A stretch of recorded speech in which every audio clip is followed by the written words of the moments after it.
நேயர்கள் அனைவருக்கும் வணக்கம். என் சமையல் அறை இன்னைக்கு மணக்க மணக்க ஒரு நல்ல பிரியாணி ஒன்று, அதுக்கு சைட் டிஷ்ஷாக அந்த பகாரா பயங்கன்னு, அது சில பேர் பகாரா பயங்கன்னு சொல்கிறாங்க. ஆனால் அந்த ஹைதராபாத் பக்கம்லாம் அப்படி சொல்கிறாங்க.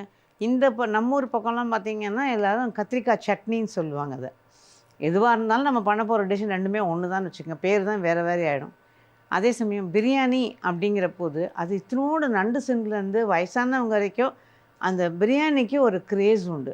பொதுவாக பார்த்திங்கன்னா இப்போ இன்றைக்கி வளர்ந்து வர கடைகள் அவ்வளோ எல்லாம் கேட்டிங்கன்னா பிரியாணி கடை.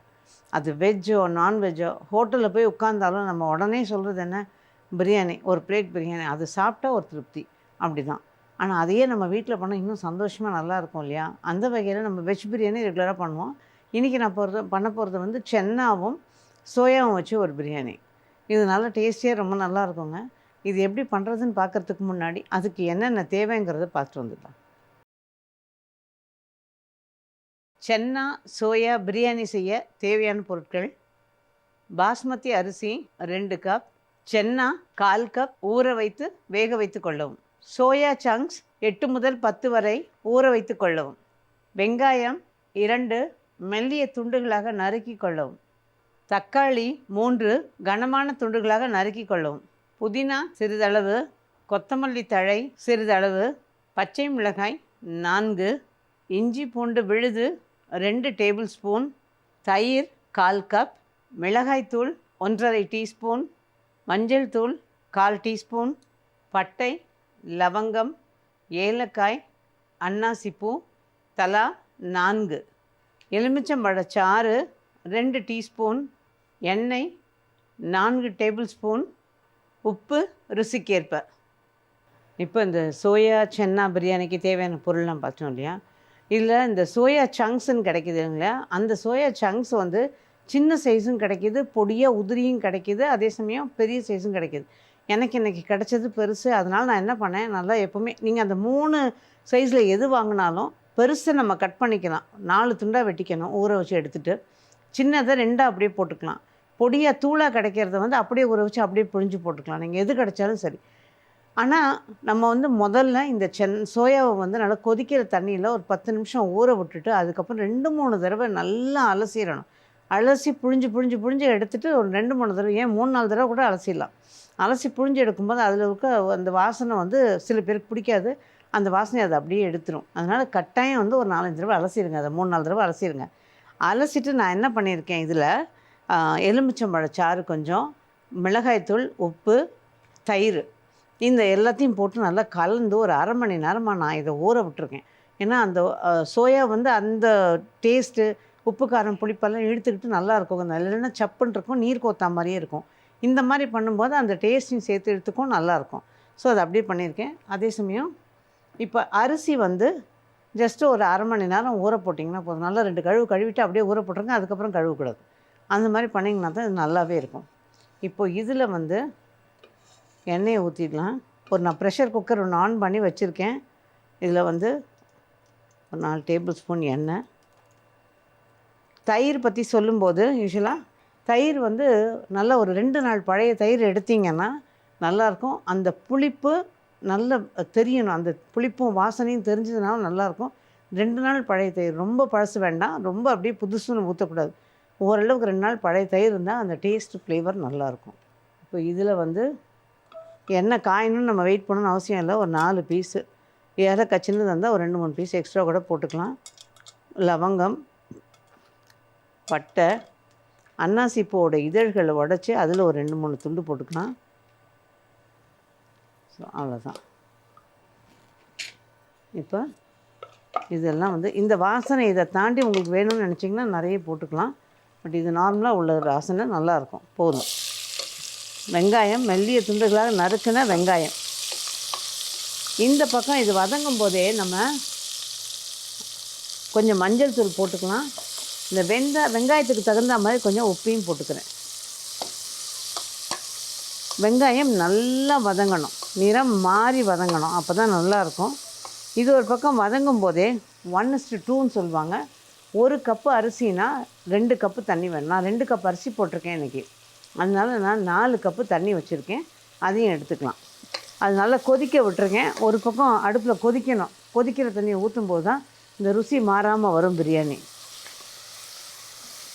பொதுவாக வந்து பிரியாணிக்கு அரிசியை போட்டு அந்த அரிசியை வந்து கொஞ்சம் உப்பும் சேர்த்து ஒரு 4-5 கொதி கொதிச்சதுக்கப்புறமா அதை வடிகட்டி வச்சுக்கிட்டு தாளித்ததுக்கப்புறம் அதில் கொட்டி தம் போட்டுறவங்க உண்டு.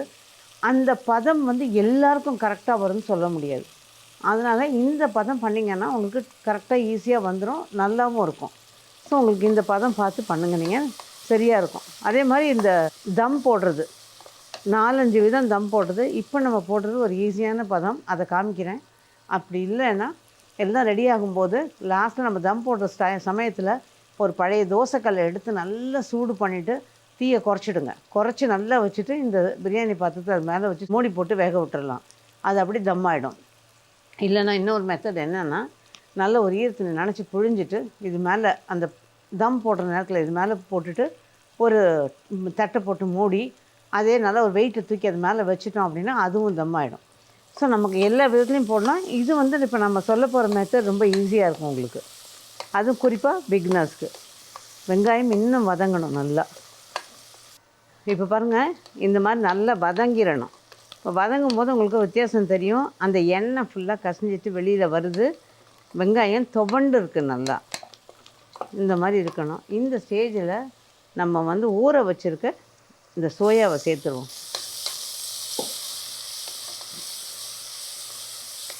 இது வந்து ஜஸ்ட்டு வந்து ஒரு நிமிஷம் வதக்குனா போதும், ரொம்ப வேண்டாம்.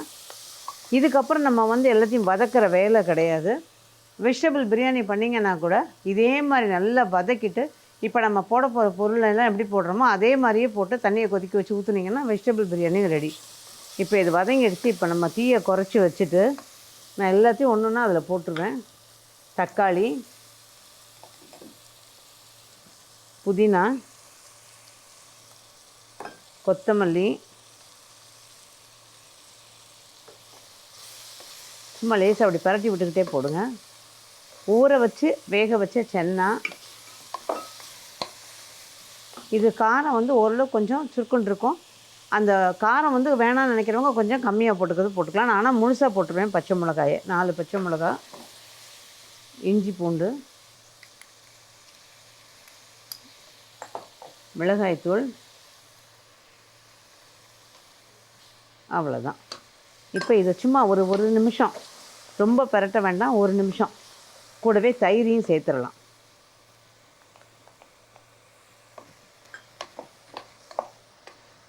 இப்போ இதெல்லாம் ஒன்றா சேர்ந்து நல்லா பைண்ட் ஆகும்.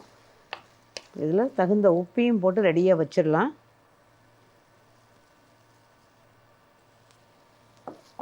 உப்பு வந்து பிரியாணிக்கு நம்ம தண்ணி ஊற்றி உப்பும் போட்டுட்டு உப்பை செக் பண்ணணும். உப்பு வந்து ஒரு துளி சுருக்குன்னு தெரியணும். அப்படி அந்த சுருக்குன்னு தெரிஞ்சால் தான் நீங்கள் அரிசி போடும்போது அது வெந்து வரும்போது கரெக்டாக இருக்கும். இப்போ அந்த தண்ணிக்கு அளவான உப்பு நீங்கள் போட்டுட்டிங்கன்னா அரிசியும் போட்டதுக்கப்புறம் அந்த உப்பு கொஞ்சம் இறக்கம் கொடுத்துரும். அதாவது அந்த உப்பு உரைக்காது, ரொம்ப இருக்காது, அளவாகவும் இருக்காது, கம்மியாக இருக்கும். அதனால் நம்ம என்ன பண்ணணும், உப்பு சுருக்குன்னு போட்டுக்கணும். இப்போ தண்ணி நல்லா கொதிக்குது பக்கத்தில். அந்த தண்ணி எடுத்து அதில் ஊற்றிருக்கணும். நான் ஏற்கனவே அளந்து அதில் வச்சுட்டேன்.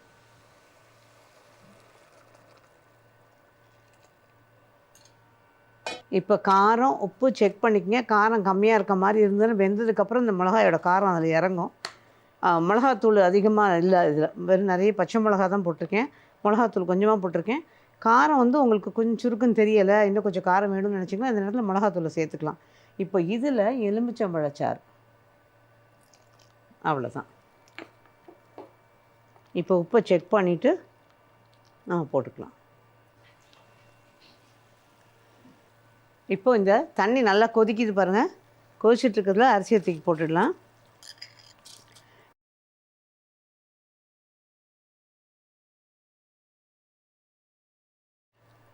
இப்போ தண்ணி சுற்றி வந்ததுக்கப்புறம் நம்ம நல்லா தீயை குறைச்சிட்டு மூடியை போட்டு 10லேருந்து 12 நிமிஷம் விட்டுறணும். விட்டுட்டு அதுக்கப்புறம் ஸ்விட்ச் ஆஃப் பண்ணிவிட்டு நம்ம வெயிட்டை போட்டுட்டு இறக்கி வச்சிட்டோம் அப்படின்னா அந்த ப்ரெஷர் அடங்கினதுக்கப்புறம் நம்ம திறந்துக்கலாம். ஆனால் வெயிட் போடுறது வந்து ஸ்விட்ச் ஆஃப் பண்ணிவிட்டு தான் போடணும். அது வரைக்கும் வெயிட் போடக்கூடாது. இப்போ இது வந்து நல்லா தண்ணி சுற்றி வர ஸ்டேஜை நம்ம பார்க்கலாம்.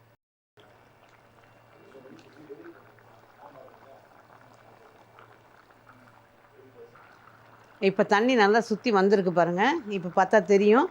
நம்ம வந்து இப்படி பெரட்டி விடும்போது அது திரும்ப இந்த அரிசி மூழ்கிறதுக்கு சில செகண்ட்ஸ் ஆகணும். இது பாருங்கள், இன்னும் மூழ்கலை பாருங்கள்.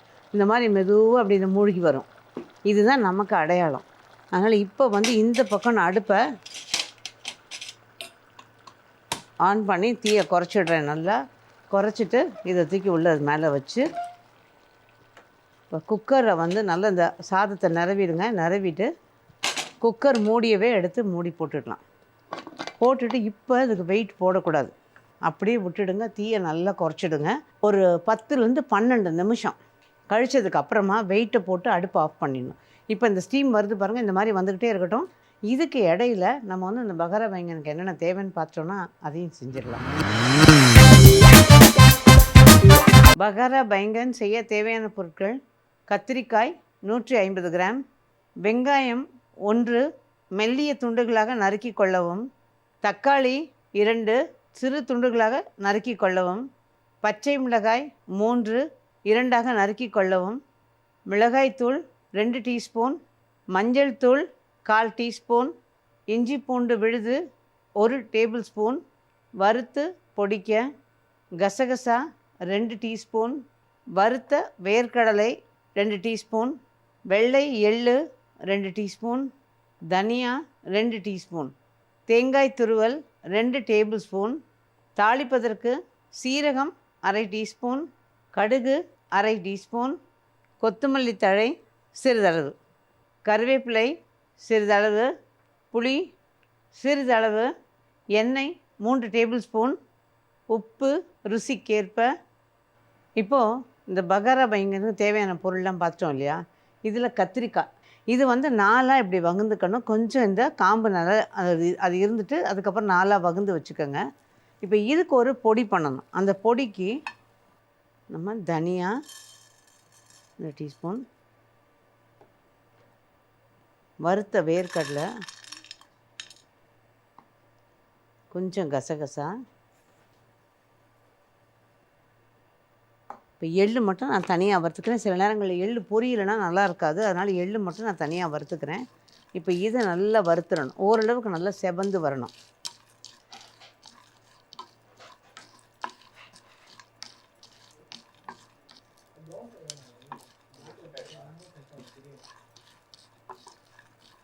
தனியாலேருந்து நல்ல வாசனை வருது, கசகசா செவக்க ஆரம்பிச்சிருச்சு. இப்போ இந்த ஸ்டேஜில் நம்ம எடுத்துகிட்டு எள்ளை வறுத்துடலாம்.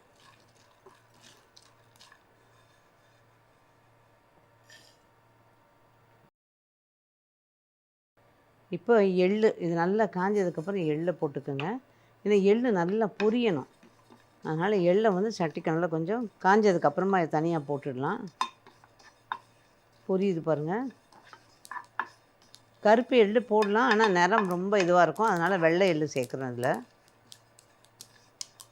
இது கொஞ்சம் நல்ல படப்படன்னு பொரியும் போது எடுத்துட்டோன்னா சரியாக இருக்கும்.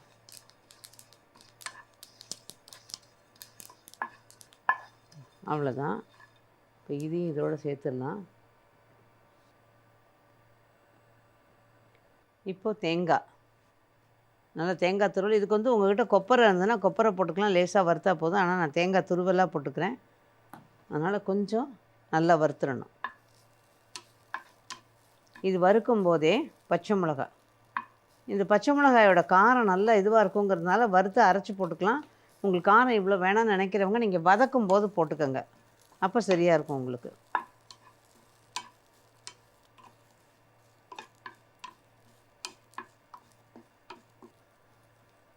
இப்போ இதையும் இதோடு எடுத்துட்டேன். இப்போ அடுத்தது நம்ம கொஞ்சம் எண்ணெய் விட்டு இதில் வெங்காயத்தில் பாதியை வதக்கிடணும். மீதி பாதியை வதக்கும் போது எடுத்துக்க போகிறோம். இப்போ இதில் கொஞ்சோண்டு வதக்கிக்கணும். இது வந்து கொஞ்சம் நல்லா வதக்கணும்.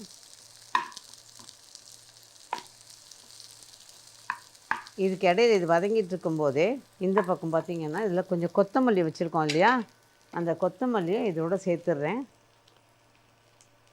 அரைக்கிறதோடு சேர்த்துக்கலாம் கொஞ்சம் கொத்தமல்லி. அப்புறம் புளி, இதில் கொஞ்சம் புளியை வச்சிடலாம். அவ்வளோதான். அப்புறம் இந்த மசாலாவுக்கு மட்டும் தகுந்த மாதிரி உப்பு சேர்க்கணும் இப்போது. அதுக்கப்புறம் நம்ம மேல் உப்பு போடுவோம். அதனால் இதுக்கு மட்டும் இப்போ அரைக்க போகிறதுக்கு மட்டும் தகுந்த மாதிரி கொஞ்சம் உப்பு சேர்த்துருவோம். இப்போ இந்த வெங்காயத்தையும் ஒரு பெரட்டிட்டு இப்போ நமக்கு வந்து டைம் செக் பண்ணால் 12 நிமிஷம் ஆயிடுச்சு. நான் அடுப்பை ஆஃப் பண்ணிவிட்டு வெயிட் போட்டுட்டேன்.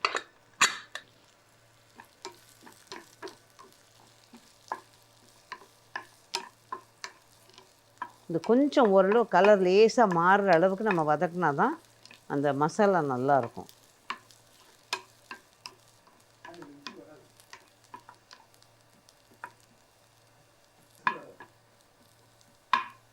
இப்போ இது வதங்கிருச்சு.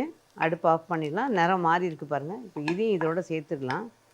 இப்போ எல்லாம் ஒன்றா சேர்த்து நம்ம அரைச்சிட்டு வந்துட்டு அதுக்கப்புறம் என்ன பண்ணுறதுன்னு பார்க்கலாம். இப்போ நம்ம வறுத்து கொடுத்த அத்தனை பொருளையும் சேர்த்து நல்லா நைஸாக அரைச்சாச்சு. இப்போ இது வந்து கத்திரிக்காய்க்குள்ளே ஸ்டஃப் பண்ணணும். அந்த கத்திரிக்காயில் இருக்க தண்ணியை வடித்து வச்சுட்டேன். இதுலேயே நம்ம உப்பு சேர்த்து பண்ணதுனால இப்போ நம்ம ஜஸ்ட்டு ஸ்டஃப் பண்ணணும். ஆனால் அதுக்கு முன்னாடி நம்ம வந்து இந்த பக்கம் அந்த சத்தம் அடங்கி எல்லாம் இதுவாகிருச்சு. Pressure steam இறங்கிருச்சு. இப்போ இது மெதுவாக ஓப்பன் பண்ணி காட்டுறேன். பார்த்திங்கன்னா தெரியும், கரெக்டாக வெந்து பதமாக இருக்குது பாருங்கள். அவ்வளோதான். இப்போ நமக்கு ரெடியாக இருக்குது. அடியும் பிடிக்காது. இந்த மெத்தடில் பண்ணும்போது நமக்கு அடியும் பிடிக்கிறதில்ல.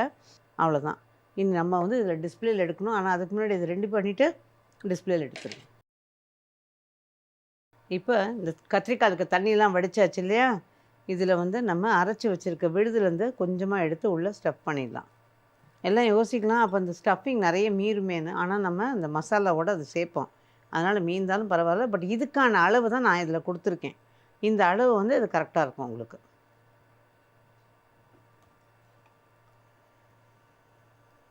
இந்த மாதிரி எல்லாத்தையும் ஸ்டஃப் பண்ணிக்கோங்க.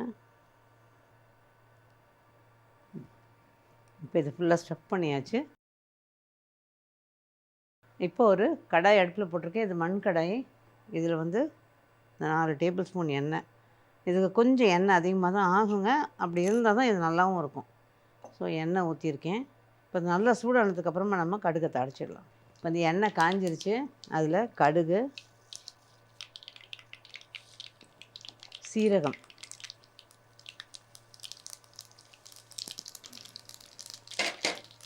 நல்லா பொரியணும். நல்லா பொரிஞ்சுது. இப்போ அதில் வெங்காயம் சேர்த்துடலாம்.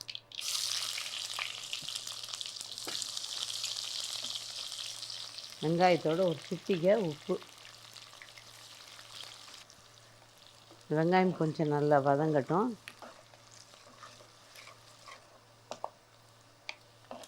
இப்போ இந்த வெங்காயம் வதங்கிட்டு இந்த வதங்கினதில் நம்ம இஞ்சி பூண்டு பேஸ்ட்டு,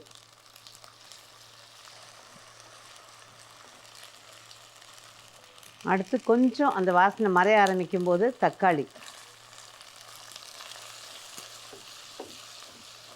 தக்காளியோடையே மிளகாய்த்தூள்,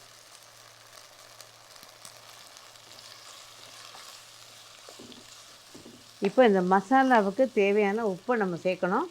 கத்திரிக்காய் மசாலாவில் உப்பு சேர்த்துருப்போம். அதனால் இதில் வந்து ஒரு அரை உப்பு மாதிரி சேர்த்திங்கன்னா அந்த மசாலாவும் சேர்க்கும்போது இது சரியாயிடும், பதமாக இருக்கும். அதுக்கு மேலே வேண்டாம். அப்புறம் பார்த்துட்டு கூட போட்டுக்கலாம். லாஸ்ட்டில் கொஞ்சம் கருவேப்பிலை, இப்போ கொஞ்சம் கருவேப்பிலை.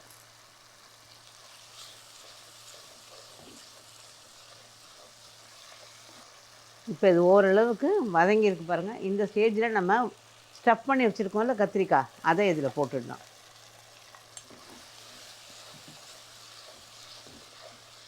போட்டுட்டு நம்ம அரைச்ச மசாலாவும் இதில் சேர்த்துக்கணும். மீதி இருக்க மசாலா, அதனால் மீதி இவ்வளோ இருக்கேன்னு யோசிக்க வேணால் இதில் சேர்க்கணும். சேர்த்தா தான் உங்களுக்கு அந்த பைண்டிங்கும் கிடைக்கும், டேஸ்ட்டும் கிடைக்கும்.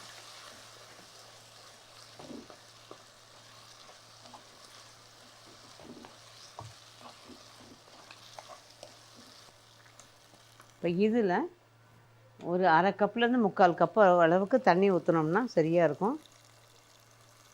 போதும். இப்போ உப்பை செக் பண்ணிக்கோங்க. இப்போ இந்த தண்ணி கொதிக்க ஆரம்பிச்சிருச்சு பாருங்கள், ஊற்றின வேகத்துலேயே.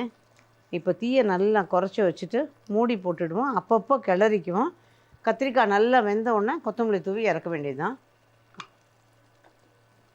ஏன்னா இது மண் சட்டி வேறு, அதனால் இன்னும் கொஞ்சம் நல்லா வேகமாக இழுக்கும். அதனால் இப்போ வந்து இதுக்கு இடையில உங்களுக்கு இது வந்து கொஞ்சம் எப்படி சொல்கிறது, ஒரு மாதிரி தொக்காட்டம் வரும். இப்போ பாருங்க, நல்ல எண்ணெயெல்லாம் கசிஞ்சு மேலே வந்தாச்சு. ரெடி ஆயிடுச்சு இது. இப்போ அவ்வளோதான். இது வந்து ஆக்சுவலாக நம்ம மூடி போட்டிருந்தாலும் அப்பப்போ நம்ம கிளறி பார்க்கணும். என்னென்னா வேர்க்கடலை கசகசாலாம் அடிப்பிடிக்கிற தன்மை உள்ளது. அதனால் கொஞ்சம் நம்ம ஜாக்கிரதையாக அப்பப்போ கிளறிக்கணும். இப்போ இது ரெடி ஆயிடுச்சு. அடுப்பு ஆஃப் பண்ணிடுறேன். இப்போ எண்ணெய் கசிஞ்சு மேலே வந்தாச்சு. இந்த அளவுக்கு இதில் எண்ணெய் இருந்தால் தான் அதுவும் நல்லாயிருக்கும். ரெண்டாவது வேர்க்கடலை வேறு கொஞ்சம் எண்ணெய் தள்ளும். எல்லாம் சேர்ந்து எள்ளு வேர்க்கடலை எல்லாமே எண்ணெய் தள்ளும். அதுவும் சரியாக இருக்கும். இப்போ இது ஒரு டிஸ்பிளே பாருங்க.